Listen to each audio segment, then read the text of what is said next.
இந்த மாதிரி ஒரு பெரிய ப்ராப்ளம் வரும்னு நான் யோசிச்சு கூட பார்க்கலங்க. அதுக்கு நடுவுல தான் இந்த ஆர்டர வந்து நான் கம்ப்ளீட்டே பண்ணேன்.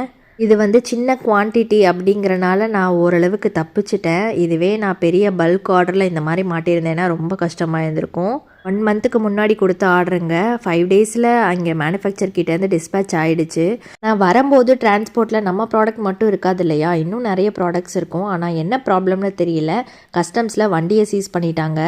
அப்புறம் நான் கஸ்டமர் கிட்ட இந்த மாரி எக்ஸ்ப்ளைன் பண்ணி, அதுக்கப்புறம் அகெயின் நான் மறுபடியும் ரீஆர்டர் குடுத்து, அகெயின் அவங்க செஞ்சு அனுப்பியிருக்காங்க எனக்கு. இந்த பிஸ்னஸ் இல்லைங்க, எல்லா பிஸ்னஸ்லையுமே நெறைய டிஃபிகல்ட்டீஸ் இருக்கு. நான் மட்டும் இத ஃபேஸ் பண்ணல. இந்த மாரி குட்டி குட்டி பிஸ்னஸ் பண்றவங்க எல்லாருமே நெறைய டிஃபிகல்ட்டீஸ் ஃபேஸ் பண்ணிட்டு தான் இருக்காங்க. ஜஸ்ட்டு பொருட்கள இந்த பக்கம் வாங்கி அந்த பக்கம் கைமாத்தி விடுறதுன்னு மட்டும் யோசிச்சிடாதீங்க. இதில் நெறைய ஃபாலோ அப்ஸ் இருக்குது. இந்த மாதிரி ப்ராப்ளம்ஸ் இருக்குது. வர்ற ப்ராடக்ட் ஒரு வேளை டிஃபெக்டிவாக வந்துச்சுன்னா அதை ஹேண்டில் பண்ணணும். ஸோ இந்த மாதிரி நிறைய ப்ராப்ளம்ஸ் இருக்குங்க. எவ்வளவோ பல்க் ஆர்டர்ஸ் எடுத்திருக்கேன். அப்போது இந்த மாதிரி ஆச்சுன்னா ரொம்ப கஷ்டமாக இருக்குங்க.